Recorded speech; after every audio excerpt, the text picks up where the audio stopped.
누가복음 7장 36절부터 50절까지의 말씀을 봉독하겠습니다.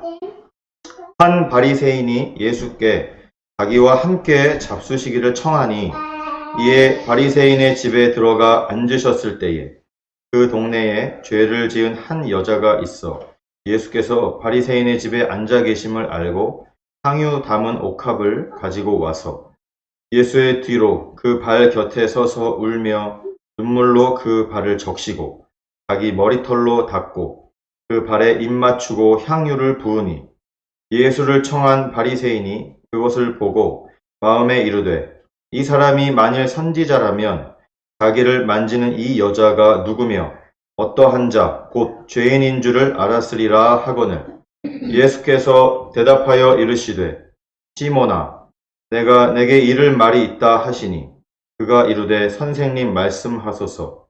이르시되 빚 주는 사람에게 빚진 자가 둘이 있어 하나는 500데나리온을 졌고 하나는 50데나리온을 졌는데 갚을 것이 없으므로 둘 다 탕감하여 주었으니 둘 중에 누가 그를 더 사랑하겠느냐. 시몬이 대답하여 이르되 내 생각에는 많이 탕감을 받은 자니이다. 이르시되 내 판단이 옳다 하시고 그 여자를 돌아보시며 시몬에게 이르시되 이 여자를 보느냐 내가 네 집에 들어올 때 너는 내게 발 씻을 물도 주지 아니하였으되 이 여자는 눈물로 내 발을 적시고 그 머리털로 닦았으며 너는 내게 입 맞추지 아니하였으되 그는 내가 들어올 때로부터 내 발에 입 맞추기를 그치지 아니하였으며 너는 내 머리에 감람류도 붓지 아니하였으되 그는 향유를 내 발에 부었느니라. 이러므로 내가 내게 말하노니 그의 많은 죄가 사하여 졌도다. 이는 그의 사랑함이 많음이라. 사함을 받은 일이 적은 자는 적게 사랑하느니라. 이에 여자에게 이르시되 내 죄의 사함을 받았느니라 하시니 함께 앉아있는 자들이 속으로 말하되 이가 누구이기에 죄도 사하는가 하더라. 예수께서 여자에게 이르시되 내 믿음이 너를 구원하였으니 평안히 가라 하시니라. 하나님의 말씀입니다. 아멘.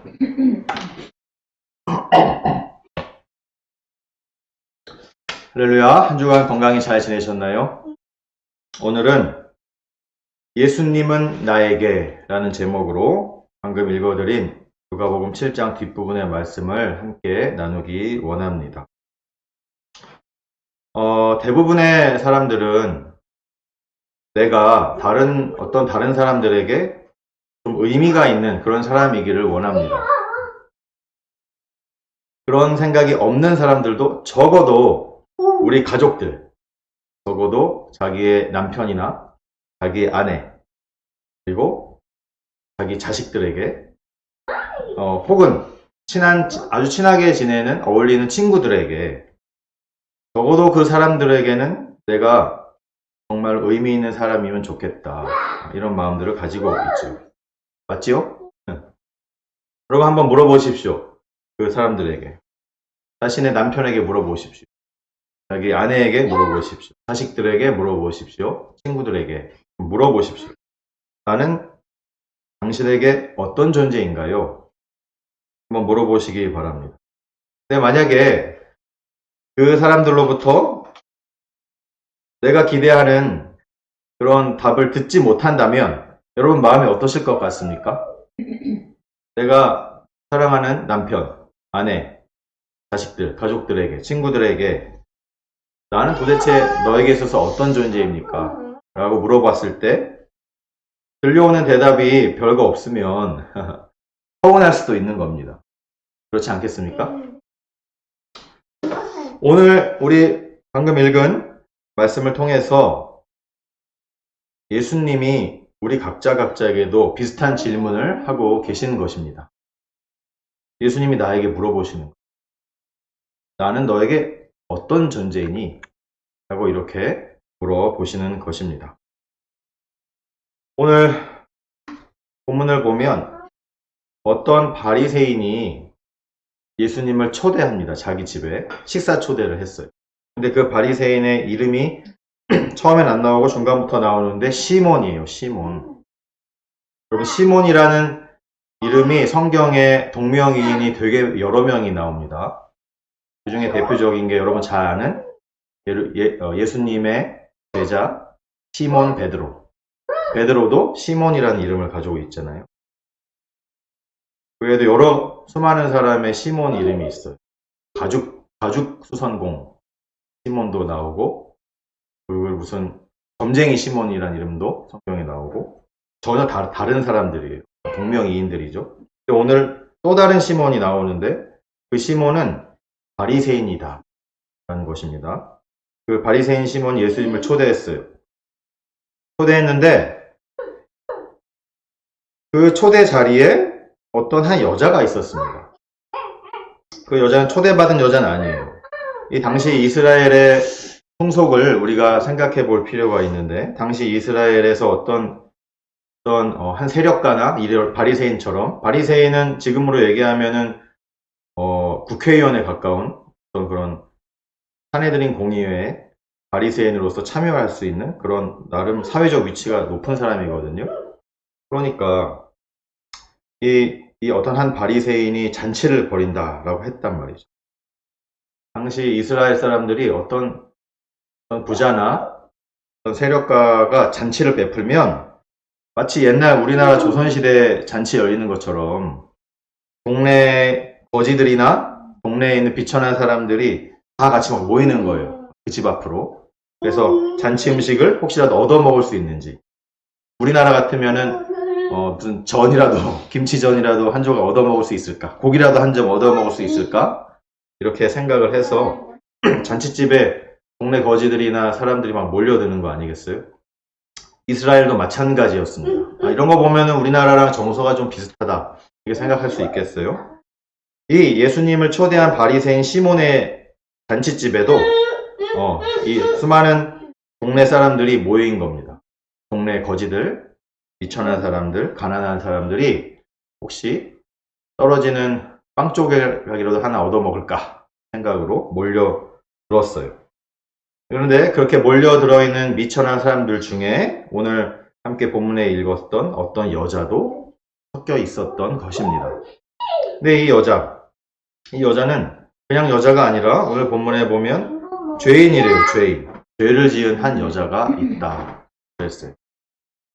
죄인인데, 근데 그래서 오늘 본문을 쭉 아까 우리가 읽어봤지만 이 예수님을 초대한 바리새인 시몬과 어떤 한 죄인인 여자의 이야기가 오늘은 등장하고 있습니다. 그런데 이 두 사람이 극명히 대조가 되는 거예요. 이 바리새인 시몬의 말과 행동, 태도와 이 한 죄인이었던 이 여자의 행동이 너무 비교가 되는 것입니다. 이 죄 지은 여인이 어떤 죄를 지었는지 성경은 분명히 말씀하고 있지 않아요.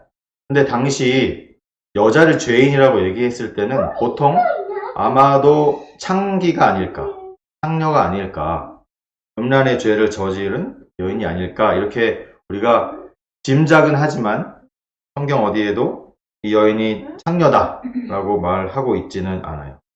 여러분, 오늘 누가복음의 7장에 이 향유 옥합을 한 여인이 깨뜨리는 사건이 나오는데, 여러분, 이 사건이 마태, 마가, 요한복음에도 나옵니다. 근데 성경을 자세히 읽어보면 마태, 마가, 요한복음에 나오는 향유 옥합을 깨는 그 사건하고 오늘 우리가 읽은 누가복음 7장에 나오는 향유 옥합 사건하고 조금 다른 점을 찾아볼 수가 있어요. 무엇이냐 하면 마태, 마가, 요한복음에 나오는 향유 옥합을 깨뜨리는 사건은 이 여자가 아니에요. 이 여자가 아니고 예수님께서 돌아가시기 거의 직전 가까웠을 때 나사로의 누이였던 막달라 마리아가 자신의 향유 옥합을 깨는 장면이 마태, 마가, 요한복음에는 기록이 되어 있습니다. 그런데 오늘 우리가 읽은 누가복음 7장은 그 여인이 아니에요.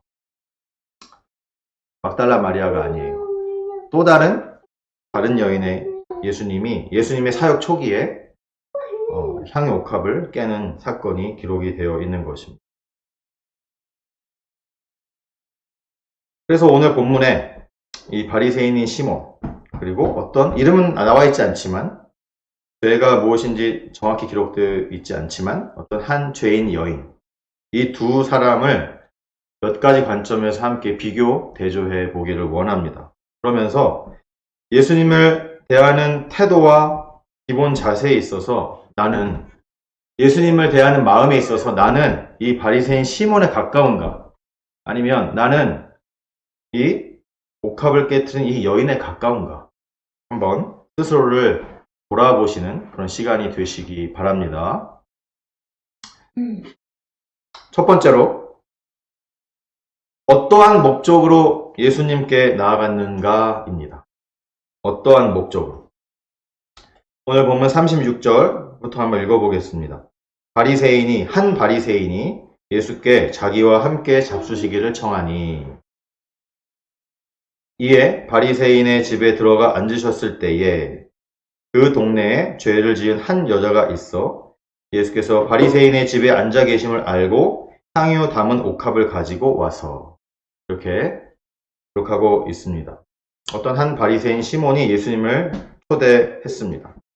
그런데 이 예수님을 초대한 바리새인 시몬의 마음은 예수님을 어떻게 해서든 잘 대접을 하려는 마음이 아니었어요. 예수님을 잘 섬기려는 그런 목적이 아니었어요. 우리 본문에도 아까 읽었지만 예수님을 완전히 주님으로 인정한 사람이 아니에요. 이 사람은. 그냥 예수님이라는 사람이 갑자기 딱 나타나가지고 자기 스스로를 하나님의 아들이라고 하면서 막 병자도 고치고 귀신도 쫓고 막 하니까 사람들의 관심을 많이 사고 있는, 지금 이슈가 되고 있는 사람이니까 뭔가 이 사람을 자기가 한번 알아봐야겠다라는 어떤 호기심이 있었을 수도 있습니다.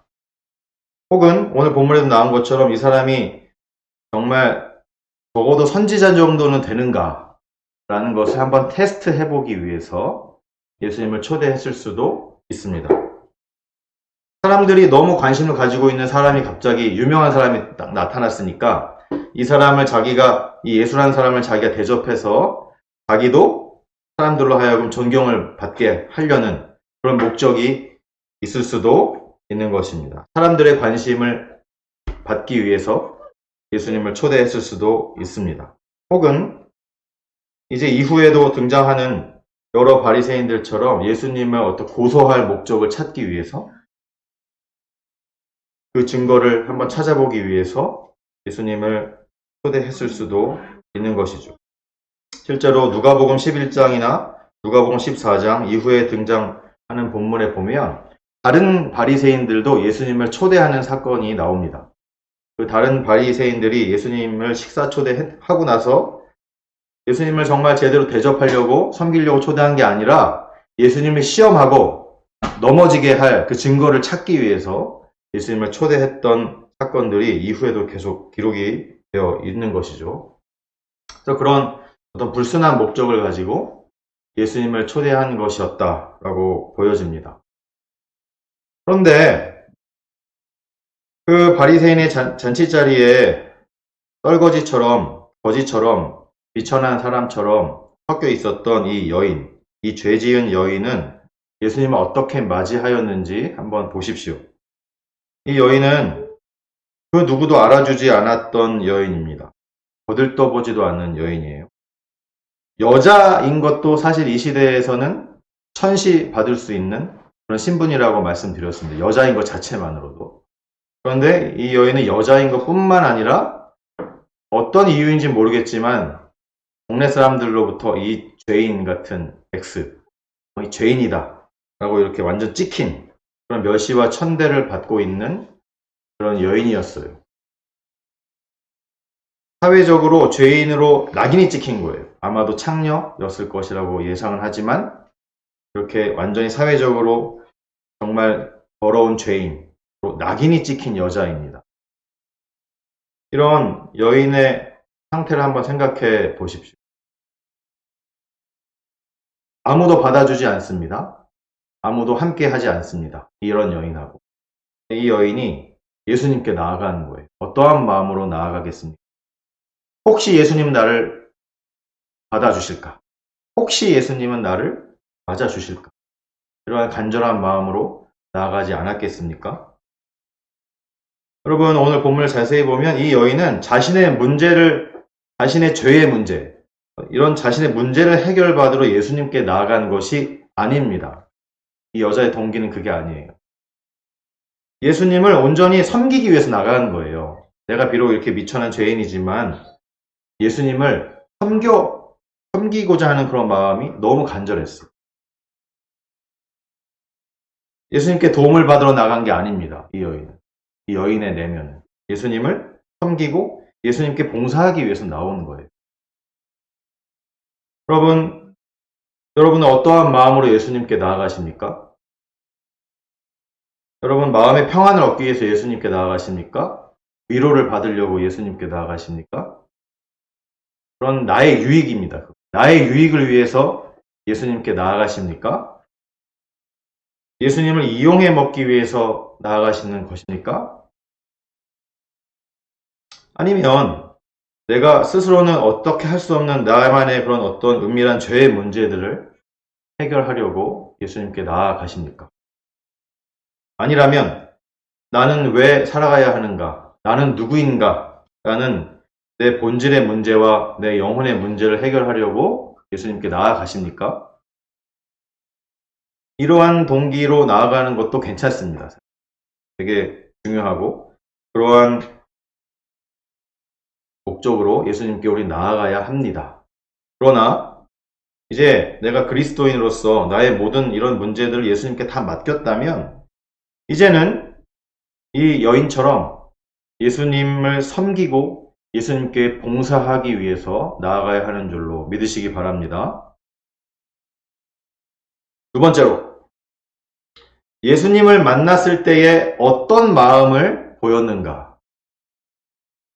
여러분, 오늘 두 명의 이 바리새인 시몬과 한 죄지은 여인의 반응을 한번 보십시오. 바리새인 시몬은 어떻게 반응하였습니까? 39절부터 읽어볼게요. 39절. 예수를 청한 바리새인이 그것을 보고 마음에 이르되 이 사람이 만일 선지자라면 자기를 만지는 이 여자가 누구며 어떠한 자, 곧 죄인인 줄을 알았으리라. 하거늘. 여러분, 이것이 예수님을 만난 이 시몬 바리새인의 반응입니다.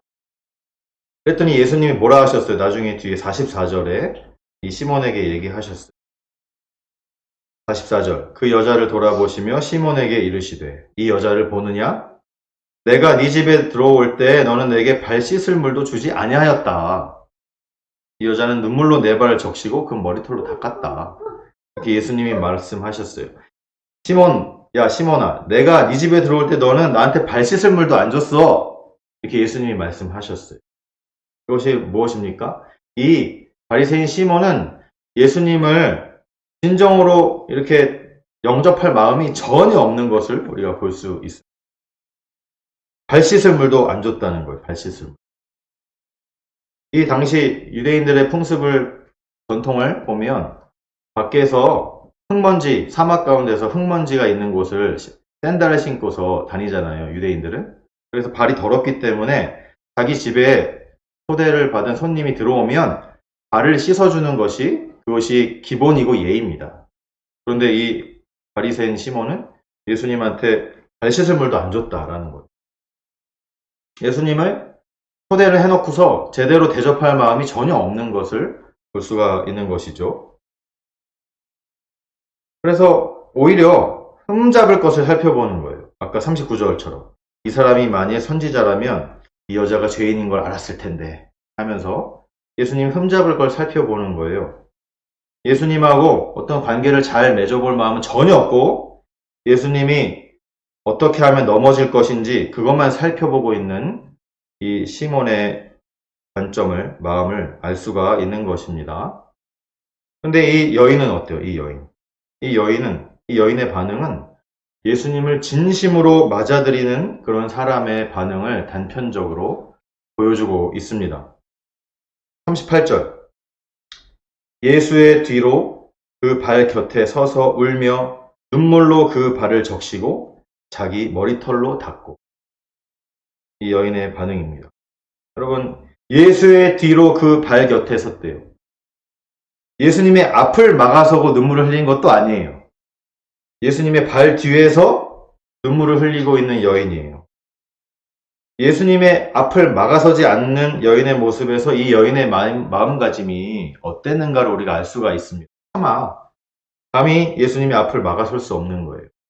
예수님을 위해서 뭔가 눈물을 흘리고 발도 닦고 하지만 차마 예수님의 앞을 막아서지 않는 거예요. 예수님의 뒤로 그 발 곁에 서서 눈물로 조용히 예수님의 발을 적시고 있는 거예요. 이 여인의 마음이 어떤지 알 수 있지 않겠습니까? 여러분, 이 눈물이 뭡니까? 눈물. 여러분, 예수님을 진심으로 맞이하는 사람들은 눈물이 흐르게 되어 있습니다. 내가 예수님을 만나면 내가 죄인이라 울게 됩니다. 그리고 그 사랑이 너무 느껴져서, 너무 커서, 내 가슴에 사무치도록 너무 느껴져서 울게 됩니다. 그리고 그 십자가의 은혜가 너무 크기 때문에 울게 되는 것입니다. 이러한 눈물을 통하여 결국에는 예수님을 통하여 진정한 회개에 나아가게 되는 것입니다. 아멘. 제가 처음 예수님을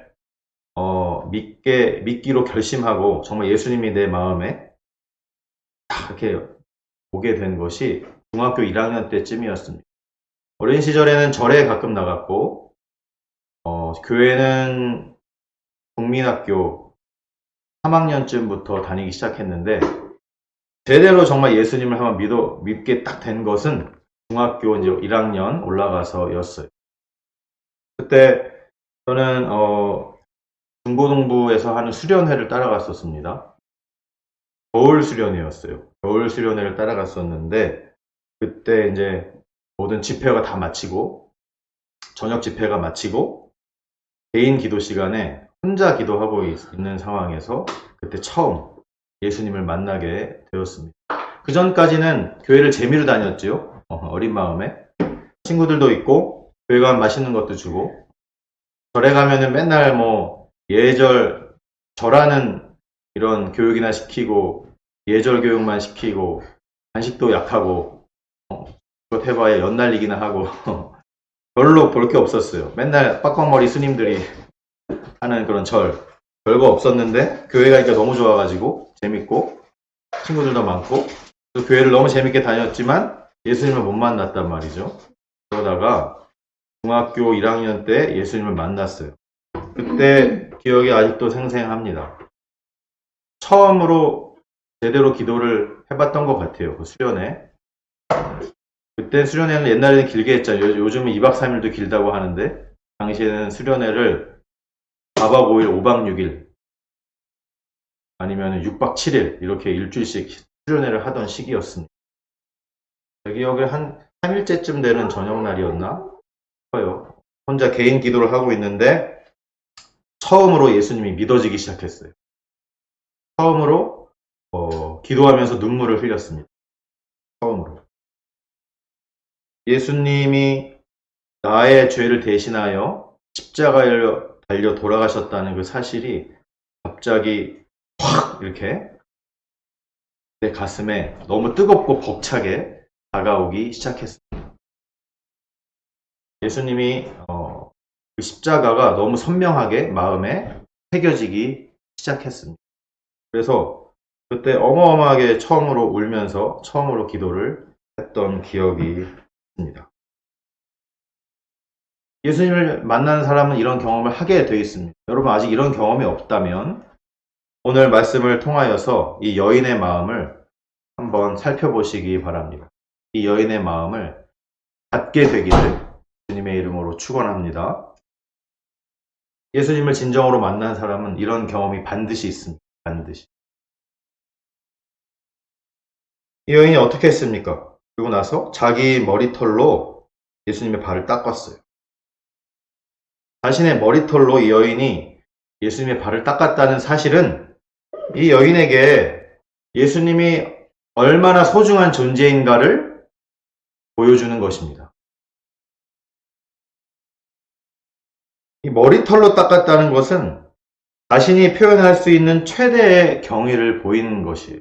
여러분, 지금 우리가 살고 있는 2021년 이 시대에도 어떤 긴 머리를 가지고 있는 여인이 어느 누군가의 발을 자신의 머리털로 닦았다고 생각을 해보십시오. 그것도 대단한 일인데, 근데 지금 이 시대에는 더 대단한 일이에요.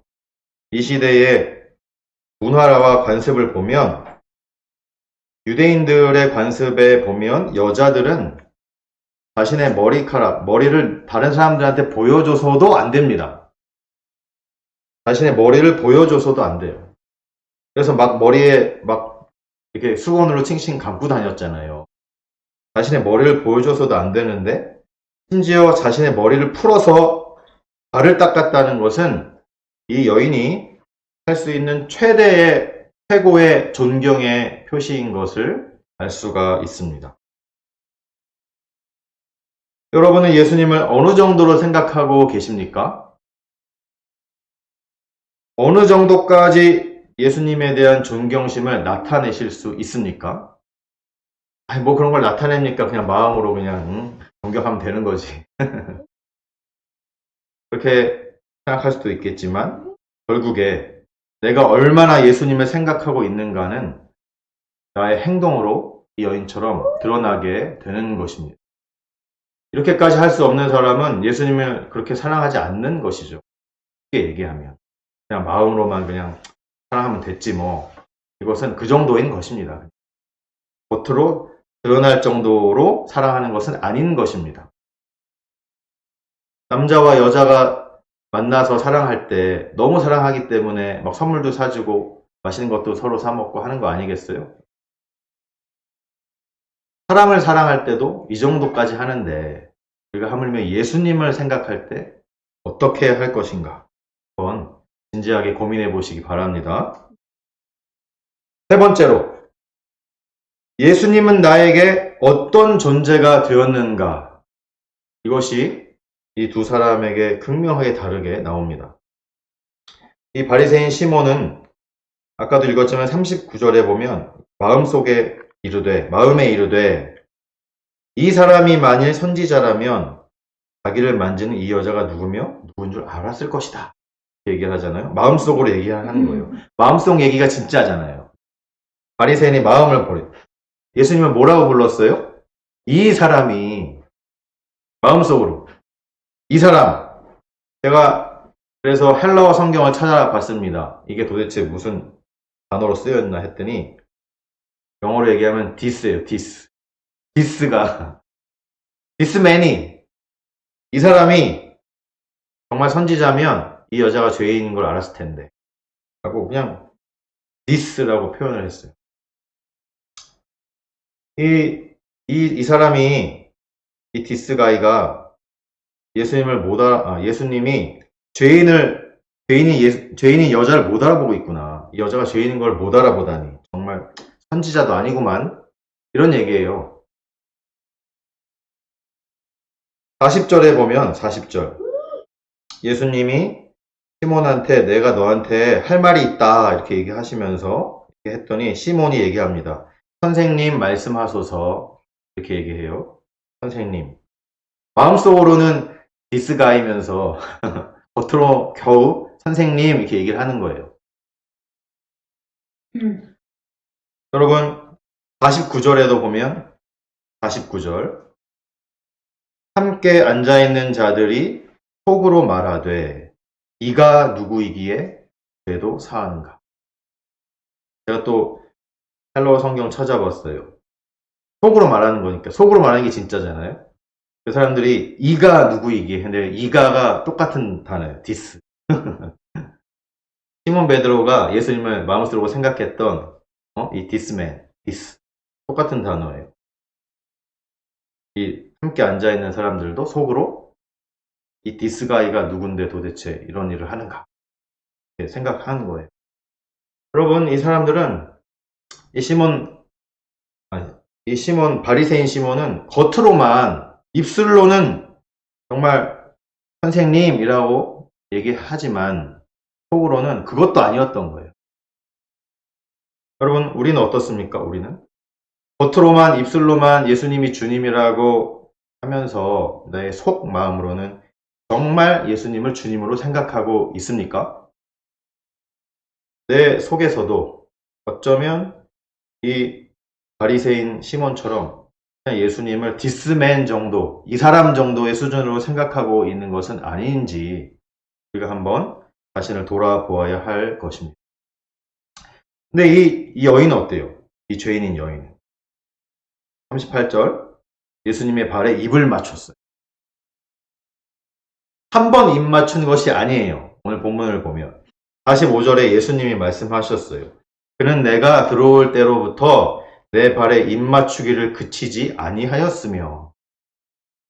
뭐예요? 예수님의 발에 입을 계속적으로 맞추었다는 것을 얘기를 하고 있어요. 38절에 그 발에 입 맞추었다라는 이 헬라어 단어를 자세히 살펴보면 한 번 입 맞춘 것이 아닌 것을 또한 알 수 있어요.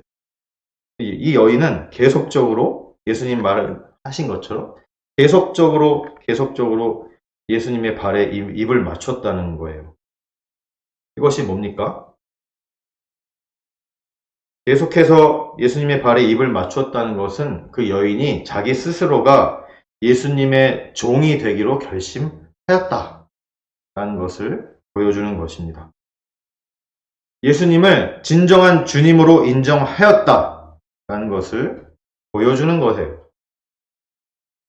이것은 예수님을 향한 최고의 존경, 최고의 순종을 할 수 있는 자세가 이미 갖춰져 있다라는 것을 나타내는 것입니다.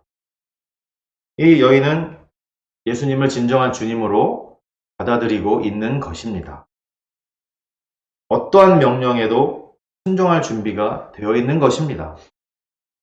여러분은 예수님이 나의 진정한 주님이십니까? 이 여인처럼 어떠한 명령에도 순종할 준비가 되어 있습니까? 아니면 이 바리새인 시몬처럼 그렇게까지는 아닙니까? 겉으로는 주님이라고 얘기할 수 있지만 속으로는 여전히 그렇게 생각하지 않고 계십니까? 자신을 돌아보시기 바랍니다. 네 번째로, 나는 예수님을 얼마나 사랑하는가. 이것이 또한 너무 비교가 됩니다.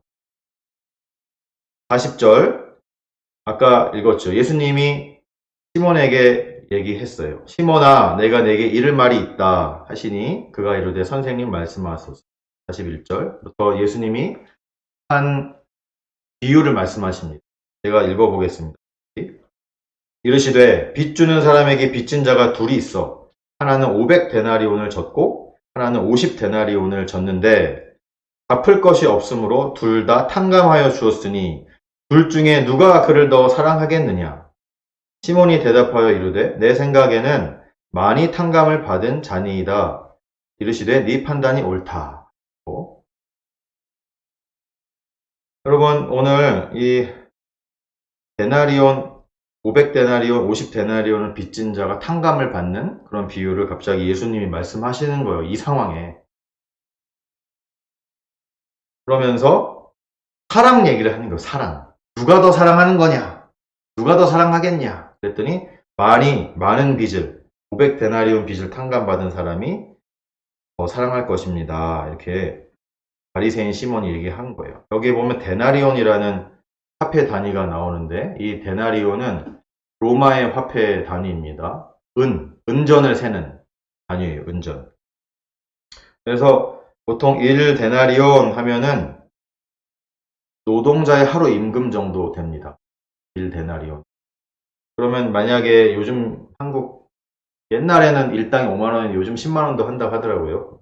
좀 물가가 상승했으니까. 일당은 10만 원이라고 하면 500데나리온은 얼마입니까? 5천만 원 정도 되는 거예요. 50데나리온은 얼마냐 하면 500만 원쯤 되는 거죠. 그러니까 두 사람이 한 사람은 5천만 원 빚을 졌고 한 사람은 500만 원 빚을 진 그런 상황이에요. 그럼 좀 더 이제 우리한테 좀 다가오는 그런 액수가 되죠. 그런데 둘 다 돈을 갚을 수가 없어서 이 주인이 5천만 원도 탕감해주고 500만 원도 탕감해줬다. 그런 얘기예요. 그랬더니 누가 더 그러면 그 주인을 사랑하겠냐? 그랬더니 5천만 원 탕감받은 사람이 더 사랑하는 게 맞겠지요? 라고 이렇게 얘기를 하는 거잖아요. 예수님이 이 판단이 옳다. 이렇게 말씀. 여러분 성경에 보면 오늘 본문뿐만 아니라 빚진 자에 대한 비유가 너무 많이 나옵니다. 여러분 기억하십니까? 여러분 되게 많이 나와요. 그래서 지금 다 얘기할 수는 없지만 여러 번 나오는 이 빚진 자에 대한 비유가 말씀하는 게 뭐냐 하면 그 비유에 나오는 빚은 우리의 죄를 얘기를 하는 겁니다. 죄. 그런데 그 비유의 핵심이 뭐냐 하면 그 빚이 너무 크다. 너무 많다. 그 빚이 너무 많아서 그 빚진 자는 절대로 갚을 수가 없다라는 것이 이 비유들의 핵심이에요. 그 갚을 길이 없는 빚을 주인님이 혹은 임금님이 공짜로 탕감해 주었다라는 것이 이 비유의 공통점들이에요. 이 주인님 혹은 임금님이 은혜로 자비로 그 빚을 거저 탕감해 줬다는 거예요. 근데 오늘 본문에도 보면 탕감하였다라는 말이 나오잖아요. 이 탕감하였다는 말을 헬라어 성경을 찾아보면 무슨 뜻이냐면 그냥 탕감이 아니라 용서라는 뜻이 헬라어에 들어 있습니다. 아하, 그러니까 이 5천만 원이든 500만 원이든 이것을 탕감해 줬다는 말은 용서해 줬다는 말이고 우리의 죄를 용서해 주셨다는 뜻이구나 라는 걸 우리가 알 수 있어요. 그랬어요. 그런데 사랑에 대해서 지금 예수님이 말씀하시는 건데 오늘 바리새인 시몬은 어때요? 바리새인 시몬은 예수님을 사랑했습니까? 전혀 아니에요. 사랑은커녕 그런 기대조차 없는 거예요. 본인이 예수님을 사랑할 생각도 전혀 없고 예수님으로부터 사랑을 받을 생각도 전혀 없는 바리새인 시몬을 우리가 알 수가 있잖아요. 예수님이 말씀하셨어요. 46절. 너는 내 머리에 감람유도 붓지 않았다. 그런데 이 여자는 향유를 내 발에 부었다. 여러분 감람유가 뭐예요? 감람유 요즘 말로 얘기하면 올리브유예요. 감람은 올리브입니다. 감람유 올리브유예요. 올리브유. 당시 유대인들은 관습을 따라서 손님이 뜨거운 태양 아래에서 이렇게 걸어가지고 집을 오잖아요. 자기의 집을 방문한 귀한 손님한테는 머리에 최소한 올리브유라도 발라주는 것이 머리에 발라주는 것이 예의였어요. 당연한 예의. 이 올리브유는 되게 흔한 기름이에요. 이스라엘은 올리브가 아주 풍부하게 생산되는 나라입니다. 그래서 매우 쉽고 싸게 구할 수 있는 기름이 바로 이 올리브유예요. 그런데 예수님이 말씀하시는 거예요. 야, 너는 내 머리에 감람유조차도 발라주지 않았다. 이렇게 얘기하시는 거예요. 근데 이 여인은 어땠어요? 이 여인은 감람유가 아니라 옥합을 깨트려서 발에 향유를 부어 주었다라는 거예요. 그러면 옥합과 향유가 다른 겁니다. 옥합 안에 향유가 들어있는 거예요. 이 옥합은 뚜껑이 달린 옥합이 아니에요. 이 당시의 옥합은 향유를 그 안에 넣고 냄새가 빠져나가면 안 되잖아요. 그래서 완전히 밀봉을 하는 거예요. 손잡이도 없고 그 옥합 안에 기름을 넣고 완전히 밀봉을 했어요. 옥합을 싹. 그래서 그 안에 있는 향유를 쓰기 위해서는 옥합의 목 부분을 깨뜨려야만 되는 거예요. 다시 쓸 수도 없는 거예요. 한번 깨뜨리고 그 안에 향을 다 쓰고 나면 그냥 버리는 거예요. 그래서 이 옥합은 매우 값진 물건이었습니다. 값진 물건이었고 그 속에 들어있는 향유도 이 한낱 올리브유하고는 비교할 수도 없는 아주 값진 향유였어요. 이건 상당히 고급이에요. 그래서 옥합과 향유는 고급인데 이렇게 고급 비싼 이 향유는 보통 로마의 부유한 여인들이나 쓸 수 있는 매우 구하기도 어렵고 사기도 어려운 가치 있는 재산으로 여겨졌습니다.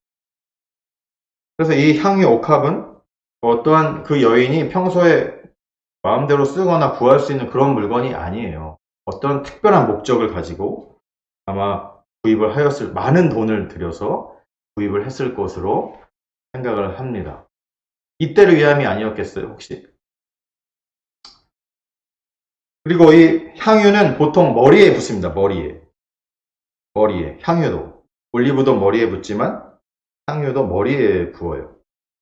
그런데 이 여인은 예수님의 머리에 향유를 부은 것이 아니라 예수님의 발에 향유를 부었다라는 거예요. 여러분, 왜 이 여인이 예수님의 발에 향유를 부었을까요? 머리가 아니고 흔히 머리에 부어야 되는데, 예수님의 마음을, 이 여인의 마음을 우리는 또 알 수가 있는 거예요. 아무리 이 향유 옥합이 값비싼 것이라고 할지라도, 이것이 아무리 비싼 거라고 할지라도 감히 존귀하신 예수님의 머리에 부을 수 없다라는 것입니다. 아무리 이것이 비싸고 가치가 있는 것일지라도 감히 예수님의 머리에 부을 수 없다라는 그런 마음인 거예요. 아무리 비싸도 예수님의 머리에 붓는다고 생각을 하니 그 비싼 향유도 결국에는 미천한 것이 되는 것이에요. 여러분, 이 여인의 마음이 이해가 가십니까? 예수님이 얼마나 대단한 존재로 다가왔으면 누가 봐도 고급이고 비싼 그 향유 옥합을 예수님의 머리에 조차 볼 수가 없는 것으로 여겼다라는 것입니다. 예수님을 향한 진정한 사랑, 진정한 헌신이 드러나는 것 아니겠습니까? 예수님이 말씀하셨어요. 47절. 이러므로 내가 너에게 말하노니 그의 많은 죄가 사하여졌도다. 이는 그의 사랑함이 많음이라. 사함을 받은 일이 적은 자는 적게 사랑하느니라. 아멘. 이렇게 그 비유와 지금 이 여인의 상황, 지금 이 상의 옥합을 깨트린 여인에 대해서 너무너무 정확하게 설명을 해 주셨어요. 이 여인이 자신의 많은 죄를 용서를 받았기 때문에 나를 이렇게까지 많이 사랑하게 되었다라고 말씀하시는 거예요. 예수님의 방금 말씀하신 비유처럼 많은 빚을 탕감을 받아서 많이 사랑하게 되었다라는 것입니다. 즉, 값없이 그 한량없는 은혜를 너무너무 받았기 때문에 크게 사랑하게 된 것이다 라고 말씀을 하시는 거예요. 여러분, 죄사함의 은혜가 나한테 그 크게 다가오면 다가올수록 우리는 예수님을 더 사랑할 수밖에 없는 존재임을 믿으시기 바랍니다. 예수님의 은혜가 크게 다가오지 않고 그냥 그저 그렇게 다가오는 사람들은 그저 그렇게 예수님을 믿을 수밖에 없어요. 예수님의 그 은혜가 그저 그런 사람들은 그냥 그저 그렇게 그냥 신앙생활 하면서 입술로만 사랑하는 척 할 수밖에 없습니다. 본인이 그 은혜를 그렇게 못 느껴봤기 때문에. 그럼 그런 사람들은 어떻게 되냐면 결국에는 헌신도 제대로 못합니다. 그리고 그저 그렇게 신앙생활을 하는 거예요. 이러한 사람들은 절대로 이 여인처럼 옥합을 깨뜨리고 향유를 붓는 이러한 사랑의 표현은 예수님께 하기 어렵습니다.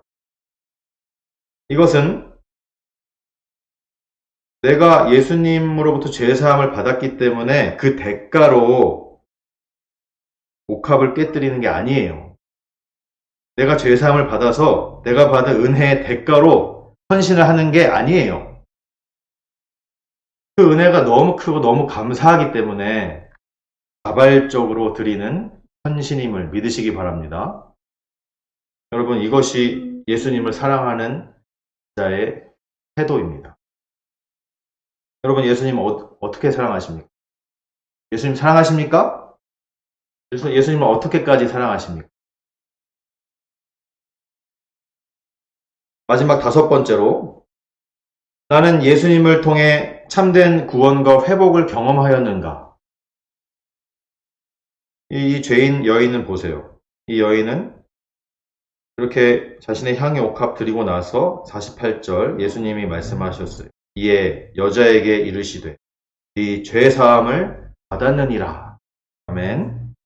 예수님이 이 여인의 죄사함을 선포해 주셨어요. 할렐루야. 선포. 실제로 지금 이 여인의 죄가 사하여짐을 선포하신 것입니다. 이 여인에게 이렇게 선포하신 목적이 있는데 그것은 이 여인에게 죄사함의 확신을 주시기 위한 것이에요. 그리고 뿐만 아니라 이 주변 사람들을 위해서예요. 이 여인은 어떤 여인이었어요? 동네에서 죄인으로 낙인이 찍힌 여인이었어요. 예수님이 죄사함을 선포하심으로 이 여인이 죄인이라고 생각하고 있는 주변 사람들에게 이 여인은 더 이상 죄인이 아니다!